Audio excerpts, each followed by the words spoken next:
semuanya, perkenalkan saya Niwaya Novitasari dengan NIM 20221120026. Di sini saya akan membahas mengenai salah satu bahasa daerah yang ada di Indonesia. Di sini saya mengambil bahasa Bali. Yang pertama yaitu sejarah bahasa Bali. Bahasa Bali memiliki sejarah panjang yang terkait erat dengan perkembangan budaya, sastra, dan agama di Pulau Bali. Ada beberapa sejarah yang dapat mempengaruhi bahasa Bali. Yang pertama yaitu asal-usul dan pengaruh India abad ke-4 hingga ke-10 Masehi. Bahasa Bali mulai terbentuk dari bahasa-bahasa Austronesia kuno yang berkembang di Nusantara. Pada abad ke-4, mulai terjadi pengaruh besar dari budaya India, terutama penyebaran agama Hindu dan Buddha. Pengaruh ini membawa masuk bahasa Sanskerta ke dalam bahasa Bali. Banyak kosakata, agama, filsafat, dan sastra yang berasal dari bahasa Sanskerta yang masuk dalam bahasa Bali kuno. Yang kedua, bahasa Bali kuno dan aksara Bali pada abad ke-9 hingga 14 Masehi. Pada periode ini, bahasa Bali kuno mulai banyak ditulis dalam prasasti-prasasti yang menggunakan aksara Bali dan aksara Jawa kuno. Penggunaan bahasa Bali kuno banyak ditemukan dalam prasasti-prasasti kerajaan dan teks-teks agama. Aksara Bali yang masih menggunakan hingga saat ini memiliki akar dari aksara Pallawa India yang kemudian diadaptasikan. Yang ketiga yaitu Kerajaan Majapahit dan bahasa Bali. Pada abad ke-14, Kerajaan Majapahit dari Jawa memperluas pengaruhnya ke Bali. Pengaruh budaya dari Jawa ini memperkenalkan bahasa Jawa kuno atau bahasa Kawi ke dalam masyarakat Bali, terutama di kalangan bangsawan. Bahasa Kawi digunakan dalam sastra dan upacara agama yang tetap menjadi bagian penting dari kebudayaan Bali hingga saat ini. Banyak pemahaman bahasa Jawa kuno yang masuk ke dalam bahasa Bali pada saat ini. Kemudian, era kolonial dan modernisasi pada abad ke-19 hingga ke-20. Pada masa kolonial Belanda, bahasa Bali mulai terkomodasikan lebih sistematis oleh para peneliti dan minoritas. Upaya untuk menulis sastra Bali dan menerjemahkan naskah-naskah ke bahasa Bali dilakukan. Selain itu, pengaruh bahasa Indonesia dan bahasa Bali sangat berpengaruh pada saat ini. Yang kelima yaitu bahasa Bali dalam era modern. Pada era kemerdekaan Indonesia, bahasa Indonesia menjadi bahasa nasional yang berdampak pada penggunaan bahasa Bali, terutama di kalangan generasi muda yang semakin jarang menggunakan bahasa Bali sebagai bahasa sehari-hari. Namun, ada beberapa upaya yang dapat dilakukan untuk tetap melestarikan bahasa Bali. Yang keenam yaitu ada struktur sosial dan dialek bahasa Bali. Bahasa Bali dikenal dengan sistem tingkatan bahasa atau kesatuan yang terkait dengan status sosial yang disebut Sor Singgih. Terdapat 3 tingkatan utama dalam bahasa Bali. Yang pertama yaitu ada bahasa Bali halus, kemudian bahasa Bali madya, dan bahasa Bali kasar. Jadi, dalam bahasa Bali itu mempunyai 3 tingkatan yang sering digunakan dalam kehidupan sehari-hari, biasanya yaitu bahasa Bali madya atau bahasa Bali menengah. Setelah sejarah, selanjutnya ada kondisi bahasa Bali pada saat ini. Bahasa Bali saat ini berada dalam kondisi yang cukup menantang, menghadapi penurunan jumlah penutur aktif, terutama di kalangan generasi muda. Meskipun tetap menjadi identitas budaya, penting bagi anak muda untuk melestarikan bahasa Bali tersebut. Di sini ada beberapa faktor yang mempengaruhi situasi bahasa Bali pada saat ini. Yang pertama yaitu penurunan penggunaan dalam kehidupan sehari-hari. Bahasa Bali semakin jarang digunakan dalam percakapan sehari-hari, khususnya di lingkungan perkotaan dan di antara generasi muda. Pada saat ini banyak sekali anak muda yang gengsi untuk menggunakan bahasa daerahnya dalam kehidupan sehari-hari. Mereka lebih mengutamakan bahasa Indonesia atau menggunakan bahasa-bahasa gaul pada saat ini. Yang kedua yaitu pengaruh globalisasi dan pariwisata. Industri pariwisata yang dominan di Bali memberikan pengaruh besar pada bahasa dan budaya lokal.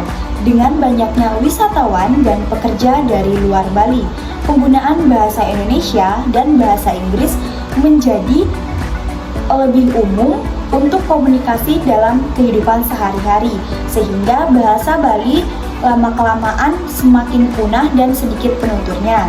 Yang ketiga yaitu upaya pelestarian melalui pendidikan. Pemerintah dan komunitas budaya di Bali berupaya melestarikan bahasa Bali dengan memasukkan ke dalam kurikulum sekolah sebagai mata pelajaran atau muatan lokal. Upaya ini diharapkan dapat memperkenalkan bahasa Bali pada generasi muda. Meskipun efektivitasnya masih perlu ditingkatkan, namun hanya sebagian sekolah saja yang dapat menerapkan mata pelajaran bahasa Bali ini. Yang keempat yaitu penggunaan bahasa Bali dalam media dan seni. Beberapa media lokal seperti surat kabar dan siaran radio tetap menggunakan bahasa Bali. Selain itu, bahasa Bali juga tetap hidup dalam seni tradisional seperti tarian, gamelan, dan teater. Sastra dalam keagamaan upacara Bali. Penggunaan ini membantu mempertahankan beberapa aspek bahasa Bali dalam upaya populer dan saklar pada kebudayaan Bali. Yang kelima yaitu peran sosial dan tingkat bahasa atau sourcing. Sistem tingkatan bahasa dalam bahasa masyarakat seperti bahasa alus, madya, dan kasar terkadang menjadi penghalang bagi penutur muda untuk menggunakan bahasa Bali. Banyak sekali anak muda yang tidak dapat menggunakan bahasa Bali halus karena mereka sudah terbiasa menggunakan bahasa Bali kasar. Jadi bahasa Bali halus itu kurang untuk dipelajari. Yang keenam yaitu dukungan komunitas dan inisiatif digital. Beberapa komunikasi di Bali telah memulai mengembangkan inisiatif digital untuk melestarikan bahasa Bali, seperti aplikasi belajar bahasa Bali, membuat konten di media sosial dengan menggunakan bahasa Bali, dan kamus online bahasa Bali. Hal ini diharapkan dapat meningkatkan minat generasi muda untuk terus melestarikan bahasa Bali dan mempelajari bahasa Bali. Secara keseluruhan, bahasa Bali masih tetap bertahan, namun dalam kondisi yang rentan karena terpengaruhnya oleh globalisasi dan pengaruh oleh budaya luar. Selanjutnya yaitu ada jumlah penutur bahasa Bali. Diketahui pada saat ini jumlah penutur bahasa Bali yaitu sekitar 3,3 juta jiwa, yang utamanya terkonsentrasi dari Pulau Bali dan juga tersebar di Nusa Penida, Lombok bagian barat, dan Jawa bagian timur, hingga Sumatera bagian selatan dan Sulawesi. Kebanyakan penutur bahasa Bali dapat menuturkan bahasa Indonesia. Diperkirakan bahwa pada tahun 2011 terdapat kurang dari 1 juta orang yang masih menggunakan bahasa Bali sebagai bahasa utama mereka di Bali. Bahasa ini digolongkan sebagai bahasa yang tidak terancam. Selanjutnya yaitu ada keunikan dan ciri khas dari bahasa Bali. Ada beberapa keunikan dan ciri khas dari bahasa Bali. Yang pertama yaitu vokal A pada posisi akhir terbuka dilafalkan sebagai E. Kemudian tingkat bahasa. Bahasa Bali memiliki beberapa tingkatan yaitu bahasa Bali alus, bahasa Bali madya, dan bahasa Bali kasar. Tingkatan bahasa ini digunakan sesuai dengan situasi dan siapa yang sedang diajak bicara. Contohnya bahasa Bali halus. Biasanya bahasa Bali halus ini kita gunakan untuk berkomunikasi dengan orang yang lebih dewasa atau dengan orang tua. Sedangkan bahasa Bali madya biasanya kita gunakan berkomunikasi sesama teman. Sedangkan bahasa Bali kasar itu bisa juga kita gunakan dengan sesama teman, tetapi dengan konteks yang berbeda, konteksnya sudah berbeda. Selanjutnya yaitu ada aksara. Bahasa Bali memiliki aksara yang tidak dimiliki oleh semua bahasa yang ada di daerah Nusantara. Yang terakhir yaitu kosakata. Ada beberapa kata dalam bahasa Bali yang memiliki arti berbeda dengan bahasa daerah lainnya. Misalnya kata cokor. Pada bahasa Bali itu berarti kaki, sedangkan dalam bahasa Jawa itu berarti kaki kasar. Selanjutnya yaitu ada 5 contoh kata verba dalam bahasa Bali. Yang pertama yaitu dalam bahasa Indonesianya makan, sedangkan dalam bahasa Bali yaitu medahar. Yang kedua, berlari, dalam bahasa Balinya yaitu melaib. Yang ketiga, melihat, dalam bahasa Bali yaitu ningalin. Yang keempat, menaiki, dalam bahasa Balinya yaitu menek. Dan yang kelima, membuka, dalam bahasa Balinya yaitu muka. Selain contoh verba, di sini juga ada 5 contoh nomina. Dalam bahasa Indonesia meja, sedangkan dalam bahasa Bali itu mejo. Yang kedua yaitu kursi, dalam bahasa Balinya yaitu tegaan. Yang ketiga, rumah, dalam bahasa Balinya umah. Pena, dalam bahasa Balinya yaitu pulpen. Dan yang terakhir, sisir, dalam bahasa Balinya yaitu suah. Selanjutnya yaitu ada contoh kata adjektiva. Yang pertama yaitu cantik, dalam bahasa Balinya jeget. Kedua, jelek, dalam bahasa Balinya yaitu bodoh. Kemudian pendek, dalam bahasa Balinya yaitu endep. Besar, dalam bahasa Balinya gede. Dan yang terakhir yaitu bodoh, dalam bahasa Balinya belum.